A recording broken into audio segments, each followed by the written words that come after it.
আসসালামু আলাইকুম দর্শক, কেমন আছেন? আশা করি ভালো আছেন।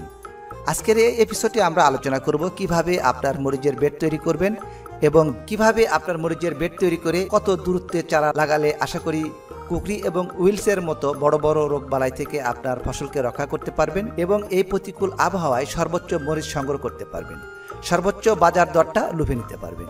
তো ভিউয়ার্স, আপনি যদি মরিচ চাষী হয়ে থাকেন তাহলে আজকের এই ভিডিওটি আপনার জন্য অনেক বেশি স্পেশাল। তো চলুন দেরি না করে আমরা ভিডিওটি শুরু করি। তো তার আগে ছোট্ট একটি রিকোয়েস্ট, এখনও আপনারা যারা আমাদের এই চ্যানেলটি সাবস্ক্রাইব করেন নাই, অবশ্যই চ্যানেলটি সাবস্ক্রাইব করে আমাদের এই ছোট্ট পরিবারের সদস্য হবেন। আর অলরেডি যারা সাবস্ক্রাইব করেছেন তাদেরকে জানাই অসংখ্য ধন্যবাদ। তো চলুন আমরা মূল ভিডিও শুরু করি। সম্মানিত ভিউয়ার্স, মরিচ চাষ করতে গেলে সর্বপ্রথমে আসে জমি নির্বাচন, বীজ শোধন, বীজ নির্বাচন, চারা রোপণ। তো এর আগে ভিডিওতে আমি দেখিয়েছিলাম যে কিভাবে জমি শোধন এবং বীজ নির্বাচন করবেন সে সম্পর্কে বিস্তারিত আলোচনা করেছিলাম। প্রয়োজনে আপনারা ভিডিওটি দেখে নিতে পারেন। আর আজকের যে বিষয়টি নিয়ে আলোচনা করব সেটা হলো যে বর্ষাকালে আমরা মরিচের জমিতে কিভাবে বেড তৈরি করব সে সম্পর্কে। সম্মানিত ভিউয়ার্স, আগের ভিডিওতে আমি বলেছিলাম যে জমিটা পানি দিয়ে চাষ করতে হবে এবং চুন এবং ব্লিচিং পাউডার দিয়ে জমিটা ভালোভাবে শোধন করে নিতে হবে।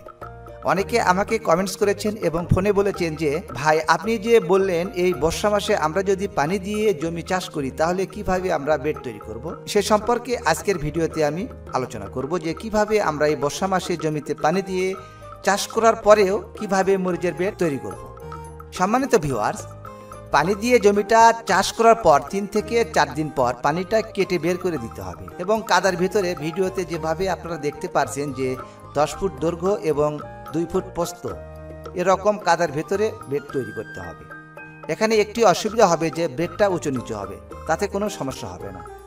আপনারা যদি কাদার ভেতরে বেডটা এভাবে তৈরি করেন এবং যে 10 ফুট বাই 2 ফুট আকারে বেড তৈরি করেছেন তার মাঝখানে লম্বালম্বিভাবে একটি নালা তৈরি করতে হবে, যেন বর্ষার পানি জমতে না পারে বা জমে না থাকে। এরপরে 8 থেকে 10 দিনের মধ্যে আপনার জমি মাটি শুকনো হয়ে যাবে এবং যদিও বৃষ্টির পানি হয় এই পানি কিন্তু ভেতরে প্রবেশ করতে পারবে না, এতে কোনো সমস্যা হবে না এবং পানিটা কিন্তু বেডের ভেতরেও প্রবেশ করতে পারবে না, কেননা বেডের মাঝখান দিয়ে যে লম্বালম্বিভাবে একটি নালা তৈরি করা আছে সেদিক দিয়ে পানিগুলো অলরেডি বেরিয়ে যাবে। তারপর 10 থেকে 15 দিন পর আপনি ভিডিওতে যেভাবে দেখতে পাচ্ছেন যে এভাবে কোদাল দিয়ে মাটিটা কুপিয়ে নিতে হবে এবং মাটিটা ঝুরঝুরে করে নিতে হবে। তারপর 2 পাশের মাটি দিয়ে সুন্দরভাবে বেড তৈরি করে নিতে হবে। সম্মানিত ভিউয়ার্স, এর আগে আমি ভিডিওতে বলেছিলাম যে কাদার ভেতরে চাষ দেওয়ার সময় সার ব্যবহার করতে নিষেধ করেছিলাম, কিন্তু এখন যদি আপনারা সার দিয়ে মাটিগুলো ঝুরঝুরে করে বেড তৈরি করতে পারেন তাহলে চারা লাগানোর 7 থেকে 10 দিনের মধ্যেই চারাগুলো অতি দ্রুত গ্রোথ হবে এবং চারাগুলো বড় হতে শুরু করবে। সম্মানিত ভিউয়ার্স, এক্ষেত্রে আপনারা মাত্র 2টি সার জমিতে ব্যবহার করবেন, সেগুলো হলো পটাশ এবং টিএসপি। প্রতি 33% জমিতে 15 কেজি পটাশ এবং 10 কেজি টিএসপি সার আপনারা বেড তৈরি করার সময় ছিটিয়ে দিয়ে বেড তৈরি করবেন। তো দেখা যাচ্ছে যে আপনি বেড তৈরি করেছেন কিন্তু মাটি বেশি শুকনো হয়ে গেছে, সেক্ষেত্রে মাটিতে রস নেই। এক্ষেত্রে আপনি জমিতে আবার সেচ দিয়ে চারা লাগাতে পারেন।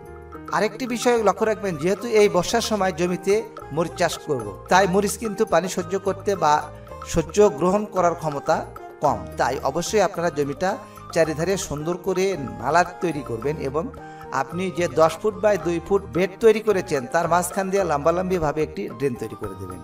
মরিচ চাষের ক্ষেত্রে ওয়াটার ম্যানেজমেন্টটা বা যে পানি নিষ্কাশন ব্যবস্থাপনাটা আছে সেটা অনেক বেশি ইম্পর্টেন্ট, কেননা পানি যদি একটু বেশি হয় তাহলে মরিচের গাছ অনেক সমস্যার সৃষ্টি হতে পারে।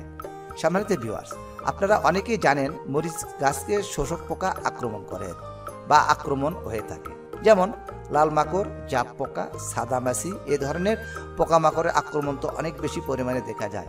পরবর্তীতে লিপকাল ভাইরাস পর্যন্ত দেখা যায়। সেক্ষেত্রে আপনারা খেয়াল রাখবেন বা খেয়াল রাখতে হবে যে 14 ইঞ্চি পরপর আপনারা যে চারাটা রোপণ করবেন, আগে যেখানে আমরা 18 ইঞ্চি পরপর একটা চারা রোপণ করতাম, এখন আমরা সেখানে বলবো যে 14 ইঞ্চি পরপর চারা লাগাবেন। এটার কারণ কি?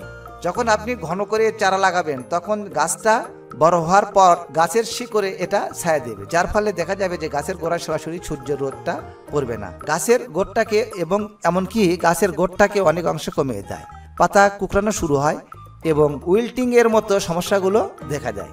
এই সমস্যা সলভ করার জন্য 14 ইঞ্চি দূরত্বে গাছ লাগাবেন। যখন বড় হবে গাছগুলো পাতাগুলো কিন্তু গাছের গোড়ায় ছায়া প্রদান করবে। তো দর্শক, যখন আপনি 14 ইঞ্চি পর পর এই চারাগুলো লাগাবেন তখন গাছ বড় হওয়ার যাওয়ার পরে গাছের পাতাগুলো কিন্তু গাছের গোড়ায় ছায়া প্রদান করবে।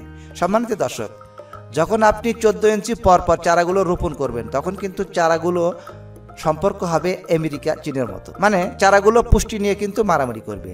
14 ইঞ্চি পর পর চারা লাগানোর পর আপনাকে দুটি জিনিস অবশ্যই মাথায় রাখতে হবে। প্রথমত, নিয়মিত গাছের নিচে ব্রাঞ্চ বা শাখাগুলো কেটে ফেলতে হবে এবং প্রতি 20 থেকে 22 দিন পর পর ডিএপি, এমওপি ও ম্যাগনেসিয়াম এই ধরনের সারগুলো জমিতে ছিটিয়ে দেবেন।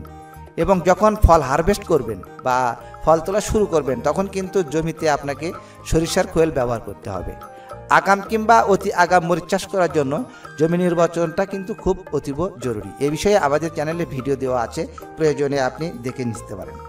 সম্মানিত ভিউয়ার্স, এতক্ষণ আমরা আলোচনা করলাম যে মরিচের জমিতে কিভাবে এই বর্ষা মাসে পানির ভিতরে জমি চাষ করার পরে বা জমি শোধন করার পরে কিভাবে বেড তৈরি করবেন, কিভাবে চারা রোপণ করবেন, বিস্তারিত সকল কিছুর তথ্য। তো এ বিষয়ে যদি আপনার বুঝতে কোনো অসুবিধা হয় তাহলে অবশ্যই আমাদের কমেন্টস করে জানাবেন। আপনাদের প্রশ্নের উত্তর দেওয়ার চেষ্টা করব। আর যদি ভিডিওটি আপনার উপকারী মনে হয় তাহলে অবশ্যই চ্যানেলটি সাবস্ক্রাইব করবেন এবং অন্য চাষি ভাইদেরকে দেখার জন্য ভিডিওটি শেয়ার করতে ভুলবেন না।